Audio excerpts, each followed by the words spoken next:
ఏంటి ఇంట్లో బిస్కెట్లు చాలా ఎక్కువగా ఉన్నప్పుడు ఒకసారి ఈ రెసిపీని చేసి చూడండి, పిల్లలకి చాలా నచ్చుతుంది. దీనికోసం 2 పార్లేజీ ప్యాకెట్స్ని తీసుకున్నాను. ఏ బిస్కెట్స్ అయినా బాగానే ఉంటాయి, కాకపోతే ఇక్కడ పార్లేజీ అయితే చాలా టేస్టీగా ఉంటాయని తీసుకున్నాను. తర్వాత వీటిని తీసి ప్యాకెట్స్ని ఓపెన్ చేసి ఒక గిన్నెలోకి వేసుకోండి.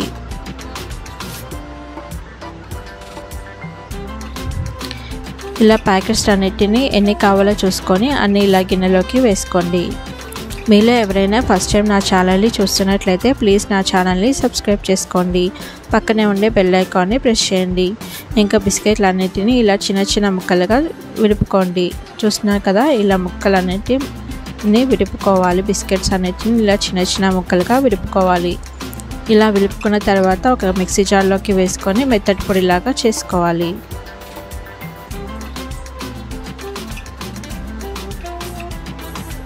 ఇప్పుడు మిక్సీలో వేసుకొని మెత్తటి పొడిలాగా చేసుకోండి. చూస్తున్నాను కదా, ఈ విధంగా మెత్తటి పొడిలాగా చేసుకోవాలి. తర్వాత ఈ పొడిని ఒక గిన్నెలోకి వేసుకోండి.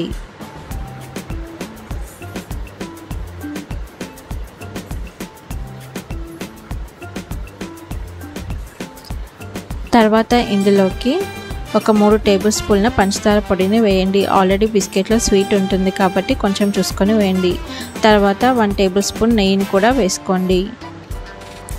ఇదంతా వేసిన తర్వాత మొత్తం అంతా బాగా కలిసేలాగా కలుపుకోవాలి.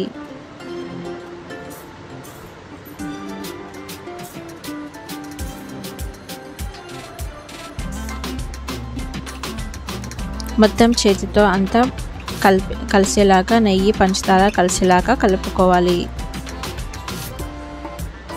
ఇప్పుడు ఇందులోకి కొద్దిగా పాలు పోసుకొని చపాతీ పిండిలాగా కలుపుకోవాలి.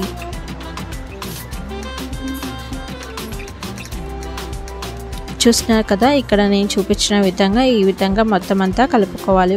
కొద్దిగా పాలు పోసుకుంటూ చపాతీ పిండిలాగా కలుపుకోవాలి. మరీ గట్టిగా చాలా వేళ్ళతోనే చపాతీ పిండిలాగా కలుస్తుంది. మరీ గట్టిగా ప్రెస్ చేయాల్సిన అవసరం ఏమీ ఉండదు. చూస్తున్నారు కదా, ఈ విధంగా కలుపుకోవాలి. ఇప్పుడు ఇందులో నుంచి చిన్న ముద్దను తీసుకొని ఇలా నేను చూపించిన విధంగా చేయండి.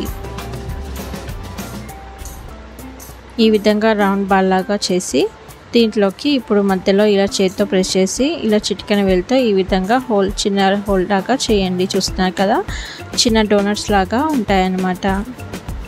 ఈ విధంగా పిండిని అంతటిని అలాగే చేసుకోవాలి. స్టవ్ వెలిగించకుండానే చాలా ఈజీగా పిల్లలకి ఏదైనా స్నాక్స్ చేసి పెట్టాలి అంటే వెరైటీగా ఇలా ఒకసారి ట్రై చేసి చూడండి. చాలా టేస్టీగా ఉంటుంది.